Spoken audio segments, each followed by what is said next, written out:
Muy buenas noches, señores, bienvenidos. Señor, te damos gracias en el nombre de Cristo Jesús por este tiempo, porque tú estás con nosotros, sabemos que sin ti no somos nada y que nos das la oportunidad de leer tu palabra y llevar la palabra donde se necesite.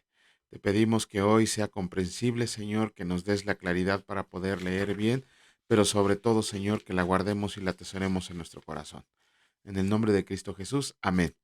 Muy buenas noches, señores, bienvenidos. Ya vamos a empezar con la lectura. Esta vez sí creo que rompí récord en hacerlo temprano. Y vamos a empezar para que no pase nada absolutamente extraño ni fuera de lugar. ¿Qué leímos ayer? Ayer nada más leímos un capítulo del libro de jueces conforme al plan. Y fue el capítulo número 9. Un poco largo el capítulo, pero narra ahí una historia medio extraña que no tiene nada que ver con el título del libro llamado Jueces. Porque vemos que la palabra dice que murió Gedeón, uno de los jueces de Israel, escogido por el Señor. Y en cuanto murió Gedeón, Israel dice la palabra que se volvió a los Baales, a adorar a otros dioses. Ajá. Con eso olvidaron todo lo que Gedeón había hecho por ellos. Y además no solo olvidaron lo que Gedeón había dicho y hecho, sino que también maltrataron a su descendencia. ¿Por qué?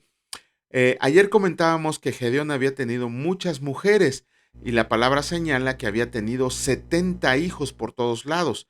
Y uno de esos hijos era un hijo de una concubina que tenía en Siquem. Este hombre se llamaba Abimelech. Su nombre significa mi padre era rey. Ajá. Ok. Vamos, en este capítulo se nos narra la historia de Abimelech, que en realidad no fue ni juez ni rey, fue un usurpador del gobierno que se había implantado en Israel y lo ocupó por las malas. ¿Por qué?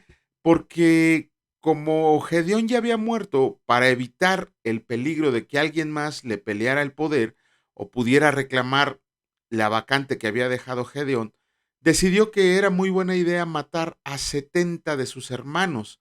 A los 70 hermanos que tenía, con ayuda de una alianza que hizo con los moradores de Siquem, fue y sobre una piedra degolló a todos sus hermanos, dice la palabra que los mató, pero que solamente uno quedó vivo, un tal Jotam. Vemos ahí que también los ciudadanos de Siquem le dieron cada uno una moneda de plata. Con esa moneda de plata, cuando las juntó, dice la palabra que reunió a mucha gente vagabunda y ociosa, pues, para que lo apoyaran en los planes que él tenía. Ya después de haber matado a todos sus hermanos, el menor de todos se escondió y cuando su hermano se fue, él salió y se subió al monte Gerizim, donde dijo una de las parábolas que existen en el Antiguo Testamento. Esa parábola consistía en que había un reino de árboles, una tierra de árboles, y que esos árboles querían un rey, y le preguntaron al olivo, a la higuera y a la vid si ellos querían ser rey sobre los árboles. Pero cada uno de ellos se negó a ser rey porque no querían dejar ni el fruto ni la función que estaban realizando. Cuando le preguntaron a la zarza dijo que sí, pero también les advirtió que iba a destruir a todo aquel que no estuviera de acuerdo con las cosas que él decía. Ajá. Cuando terminó esta parábola, Jotam dijo que si el pueblo había actuado bien al haber puesto a Abimelech como gobernador de Israel, no iba a pasar nada, pero que si el pueblo había actuado mal, entre Siquem y Abimelech se iban a hacer pedazos, se iban a destruir entre ellos. Ajá. Y tal como lo había predicho Jotam, surgió un personaje llamado Gaal, hijo de Ebed. Este era de Siquem y él se rebeló contra Jotam diciendo que quién era, perdón, se rebeló contra Abimelech diciendo que quién era Abimelech y quién era Siquem para estarle dando impuestos. Cuando había un cuate llamado Zebul que fue de chismoso con este Abimelech, le dijo lo que estaba planeando se me olvidó su nombre y se los acabo de decir. Gal, lo que estaba tramando y vino este Abimelech con toda su gente y le hizo la guerra a la tierra de Siquem. Obviamente las palabras de Gal solamente tuvieron maldición sobre la tierra de Siquem porque dice que Abimelech llegó y destruyó y mató a todo el pueblo. Y no solo eso, sino que lo sembró de sal. Con eso estaba haciendo que el pueblo no volviera a ser fértil. Pero lo más terrible que hizo fue cuando la palabra menciona que mucha gente del pueblo se fue a esconder a su torre que tenían ahí y que cuando Abimelech vio que hicieron esto, él fue y cortó una rama de árbol y se la puso en su espalda y a todos sus hombres les dijo que hicieran lo mismo, que trajeran una rama de árbol. Cuando todos sus hombres las juntaron, las pusieron en la puerta de la entrada de la torre de Siquem y le prendieron fuego. Aproximadamente mataron ahí a 1000 hombres y mujeres que se habían refugiado de la matanza que estaba haciendo Abimelech. Después de eso se dirigió a la torre de Tebes, una torre que estaba cercana. Cuando estaban pensando hacer lo mismo de destruir la torre por medio de fuego, dice la palabra que una mujer se asomó, no dice el nombre de la mujer, y le arrojó una piedra de molino, es una piedra con la que muelen el grano, con tal tino que le dio a Abimelech en la cabeza y se la partió, dejándolo mortalmente herido. Él, lleno de vergüenza, porque eso era lo que sentía, no quería admitir que una mujer lo había matado. Le dijo a su escudero que sacara su espada y lo matara. ¿Para qué? Para que no se divulgara el dicho que una mujer lo había matado. Su escudero sacó su espada y lo atravesó. Sin embargo, este hecho sí quedó registrado en la palabra de Dios en el Antiguo Testamento, el de decir que Abimelech no murió por mano de un hombre, sino que murió por mano de una mujer. Y además, ¿en dónde? Más bien dicho, ¿con qué? Con una piedra. De la misma manera que él había matado a sus 70 hermanos en una piedra, él fue muerto por una piedra. Ahí se cumple un poquito de lo que dice el Antiguo Testamento, cuando todavía existía la ley mosaica de que el que a hierro mata, a hierro muere. Vamos a comenzar con la lectura del día de hoy. En esta ocasión nos vuelven a tocar 2 capítulos del libro de Jueces y vamos a iniciar con el capítulo 10, y escrito está: Tola y Jair juzgan a Israel. Después de Abimelech se levantó para librar a Israel Tolá, hijo de Fua, hijo de Dodó, varón de Isaacar, el cual habitaba en Samir, en el monte de Efraín, y juzgó a Israel 23 años y murió y fue sepultado en Samir. Tras él se levantó Jair Galaadita, el cual juzgó a Israel 22 años. Este tuvo 30 hijos que cabalgaban sobre 30 asnos y tenía 30 ciudades, que se llaman las ciudades de Jair hasta hoy, las cuales están en la tierra de Galaad, y murió Jair y fue sepultado en Camón. Jefté liberta a Israel de los amonitas. Pero los hijos de Israel volvieron a hacer lo malo ante los ojos del Señor, y sirvieron a los Baales y a Astarot, a los dioses de Siria y a los dioses de Sidón, a los dioses de Moab, a los dioses de los hijos de Amón y a los dioses de los filisteos, y dejaron al Señor, y no le sirvieron. Y se encendió la ira del Señor contra Israel, y los entregó en manos de los filisteos y en mano de los hijos de Amón, los cuales oprimieron y quebrantaron a los hijos de Israel en aquel tiempo 18 años, a todos los hijos de Israel que estaban al otro lado del Jordán, en la tierra del amorreo, que está en Galaad. Y los hijos de Amón pasaron el Jordán para hacer también guerra contra Judá y contra Benjamín y la casa de Efraín, y fue afligido Israel en gran manera. Entonces los hijos de Israel clamaron al Señor diciendo: Nosotros hemos pecado contra ti porque hemos dejado a nuestro Dios y servido a los Baales. Y el Señor respondió a los hijos de Israel: ¿No han sido oprimidos de Egipto, de los amorreos, de los amonitas, de los filisteos, de los de Sidón, de Amalec y de Maón, y clamando a mí, no los libré de sus manos? Mas ustedes me han dejado y han servido a dioses ajenos. Por tanto, yo no los libraré más. Anden y clamen a los dioses que ustedes han elegido, que los libren ellos en el tiempo de su aflicción. Y los hijos de Israel respondieron al Señor: Hemos pecado, haz tú con nosotros como bien te parezca. Solo te rogamos que nos libres en este día. Y quitaron de entre sí los dioses ajenos y sirvieron al Señor, y él fue angustiado a causa de la aflicción de Israel. Entonces se juntaron los hijos de Amón y acamparon en Galaad. Se juntaron asimismo los hijos de Israel y acamparon en Mizpa. Y los príncipes y el pueblo de Galaad dijeron el uno al otro: ¿Quién comenzará la batalla contra los hijos de Amón? Será caudillo sobre todos los que habitan en Galaad. Jefté Galadita, capítulo 11 del libro de Jueces, escrito está: Jefté Galadita era esforzado y valeroso, era hijo de una mujer ramera, y el padre de Jefté era Galaad, pero la mujer de Galaad le dio hijos, los cuales cuando crecieron echaron fuera a Jefté, diciéndole: No heredarás en la casa de nuestro padre, porque eres hijo de otra mujer. Huyó pues Jefté de sus hermanos y habitó en tierra de Tob, y se juntaron con él hombres ociosos, los cuales salían con él. Aconteció andando el tiempo que los hijos de Amón hicieron guerra contra Israel. Y cuando los hijos de Amón hicieron guerra contra Israel, los ancianos de Galaad fueron a traer a Jefté de la tierra de Tob, y dijeron a Jefté: Ven y serás nuestro jefe, para que peleemos contra los hijos de Amón. Y Jefté respondió a los ancianos de Galaad: ¿No me aborrecieron ustedes y me echaron de la casa de mi padre? ¿Por qué, pues, vienen ahora a mí cuando están en aflicción? Y los ancianos de Galaad respondieron a Jefté: Por esta misma causa volvemos a ti, para que vengas con nosotros y pelees contra los hijos de Amón y seas caudillo de todos los que moramos en Galaad. Jefté entonces dijo a los ancianos de Galaad: Si me hacen volver para que pelee contra los hijos de Amón, y el Señor los entrega delante de mí, ¿seré yo su caudillo? Y los ancianos de Galaad respondieron a Jefté: El Señor sea testigo entre nosotros, si no hiciéramos como tú dices. Entonces Jefté vino con los ancianos de Galaad, y el pueblo lo eligió por su caudillo y jefe. Y Jefté habló todas estas palabras delante del Señor en Mizpa. Y envió Jefté mensajeros al rey de los amonitas diciendo: ¿Qué tienes tú conmigo, que has venido a mí para hacer guerra contra mi tierra? El rey de los amonitas respondió a los mensajeros de Jefté: Por cuanto Israel tomó mi tierra cuando subió de Egipto, desde Arnón hasta Jacob y el Jordán, ahora pues, devuélvemela en paz. Jefté volvió a enviar otros mensajeros al rey de los amonitas para decirle: Jefté ha dicho así: Israel no tomó tierra de Moab ni tierra de los hijos de Amón, porque cuando Israel subió de Egipto anduvo por el desierto hasta el mar Rojo y llegó a Cades. Entonces Israel envió mensajeros al rey de Edom diciendo: Yo te ruego que me dejes pasar por tu tierra. Pero el rey de Edom no los escuchó. Envió también al rey de Moab, el cual tampoco quiso. Se quedó por tanto Israel en Cades.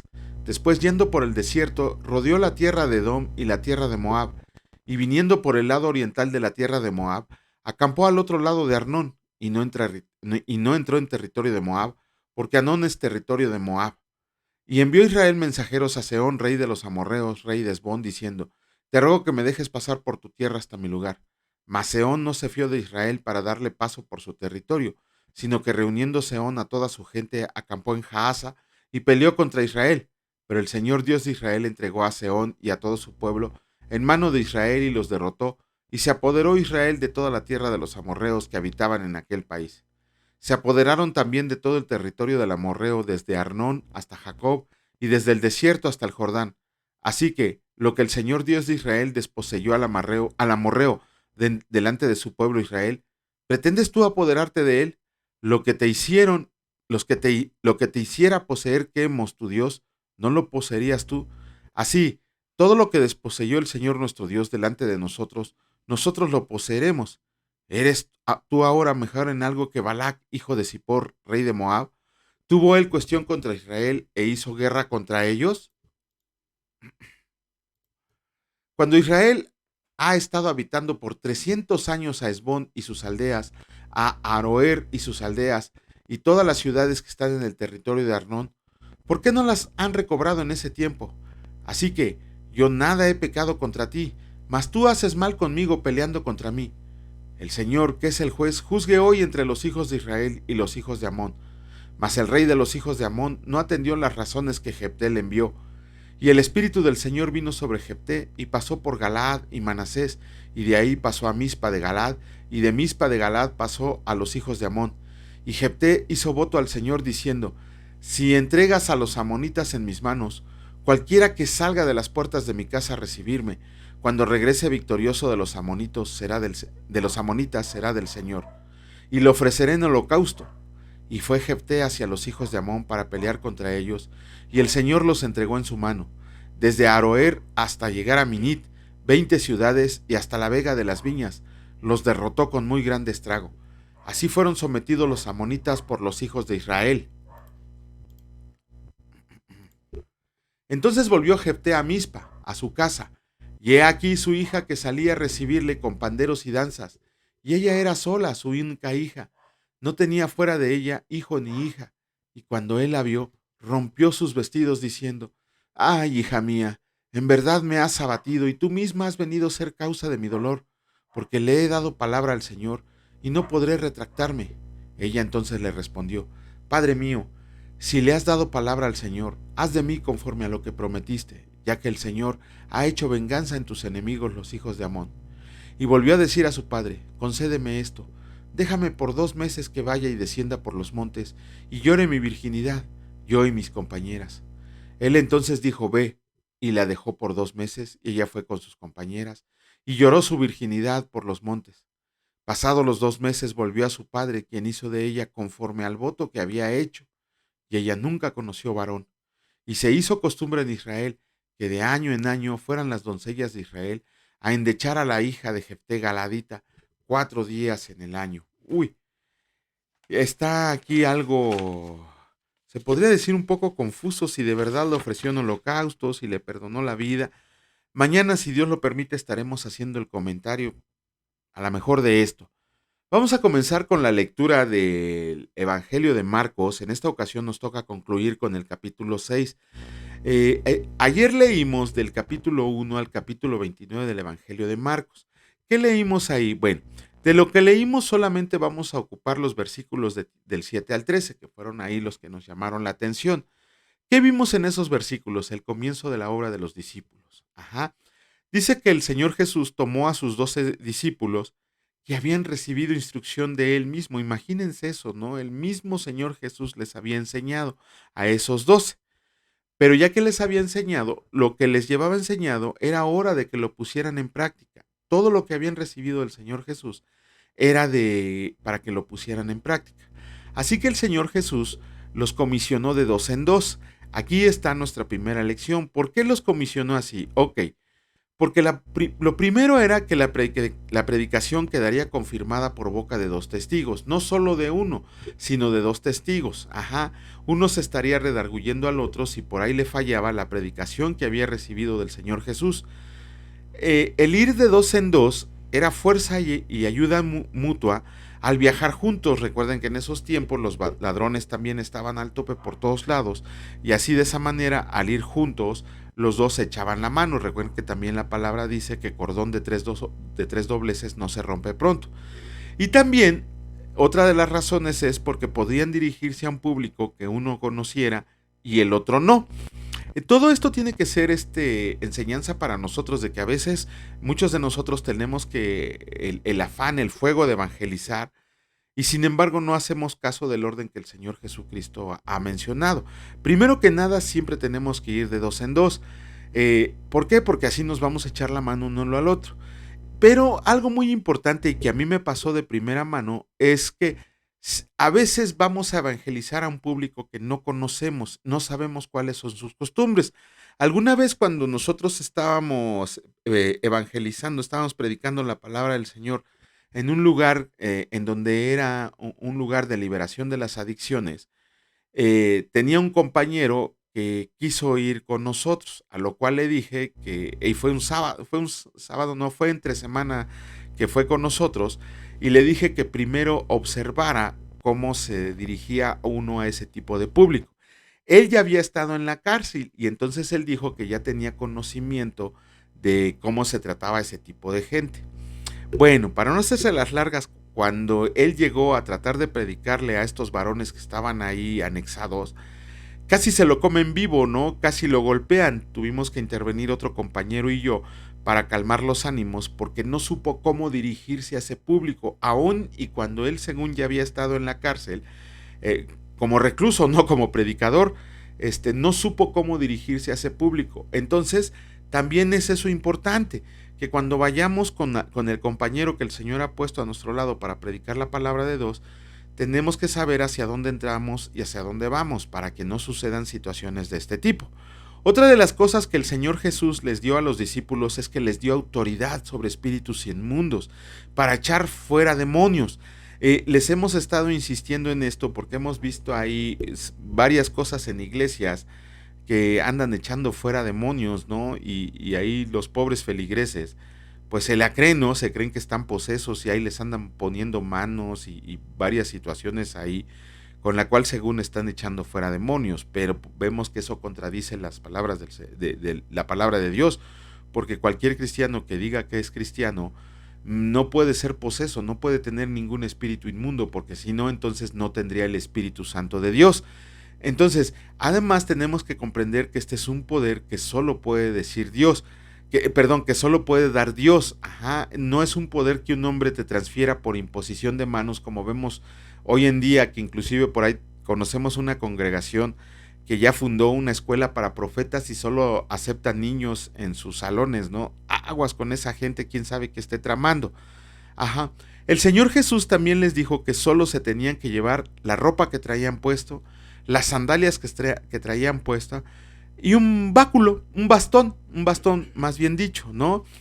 Sus sandalias, por ahí también la palabra dice, ahí busquen esos versículos, les diría los libros, pero eso a veces no los hace leer. Hay un versículo que dice que cuán hermosos son los pies de los que llevan las buenas nuevas. Eso es hermoso, ¿no? Y un bastón, y el bastón muchas veces hemos visto en películas o hemos visto en predicaciones que dicen que el bastón era así como el que utilizaba Moisés o Aarón, ¿no? Para abrir las aguas del Mar Rojo, para hacer milagros. En realidad el bastón lo llevaban pues para ayudarse en terrenos que eran difíciles de escalar, pero sobre todo para ahuyentar animales del campo, ¿no?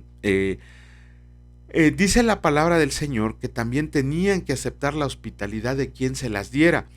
Y les dijo muy claramente que se tenían que quedar ahí hasta que salieran a otro lugar. ¿Por qué les dijo el Señor Jesús?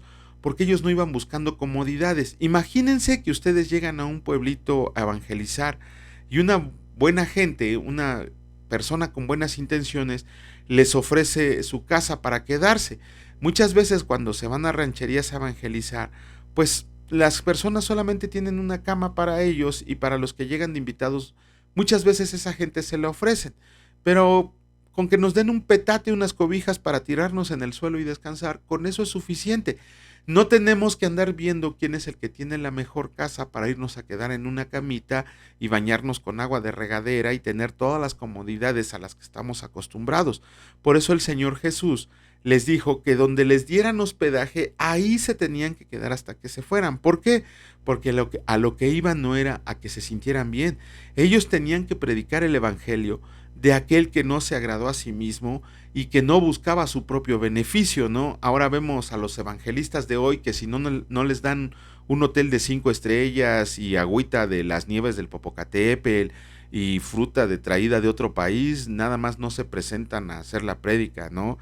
O luego vemos que andan ahí viajando en carros blindados y que en vez de traer nada más su vestido y sus sandalias, traen ahí oro, traían ahí oro con el cual le podrían dar de comer a una ciudad entera, pero bueno, ellos dicen que son los emisarios de Dios, pero no sabemos de qué Dios.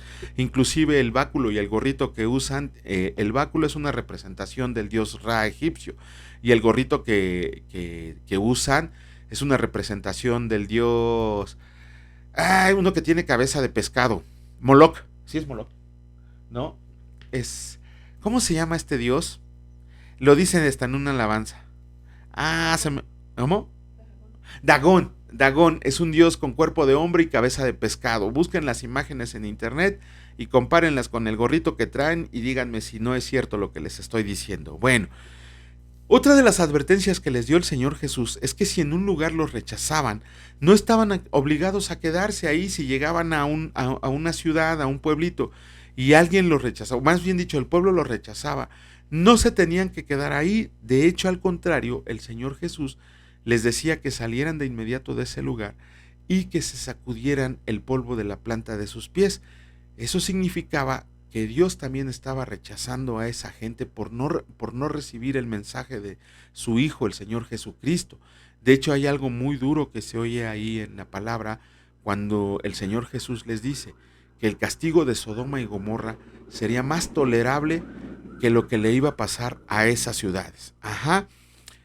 Vamos a leer más adelante que los discípulos hicieron tal y como se les mandó, porque cuando regresaron le dijeron al Señor Jesús que predicaron el evangelio, que se recibió en muchos lados.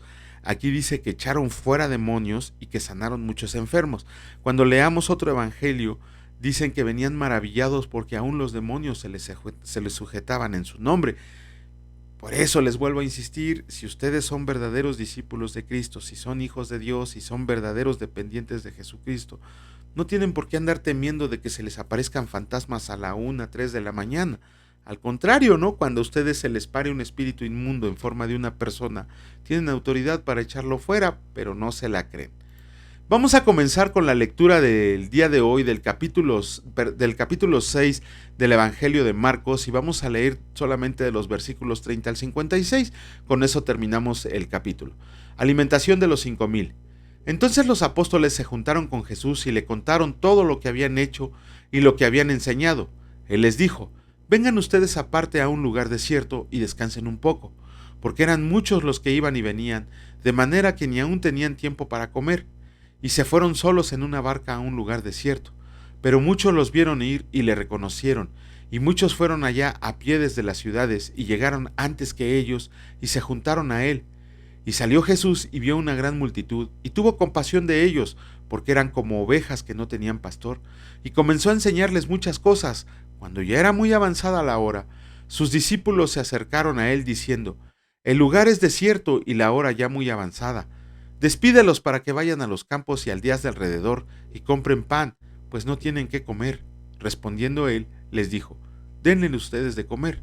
Ellos le dijeron: Que vayamos y compremos pan por 200 denarios y les demos de comer. Él les dijo: ¿Cuántos panes tienen? Vayan y véanlo. Y al saberlo dijeron: 5 y 2 peces. Y él les mandó que hicieran recostar a todos por grupos sobre la hierba verde. Y se recostaron por grupos de 100 en 100 y de 50 en 50. Entonces tomó los 5 panes y los 2 peces, y levantando los ojos al cielo, bendijo y partió los panes, y dio a sus discípulos para que los pusieran delante, y repartió los 2 peces entre todos, y comieron todos y se saciaron, y recogieron de los y recogieron de los pedazos 12 cestas llenas, y de lo que sobró de los peces, y los que comieron eran 5,000 hombres. Jesús anda sobre el mar.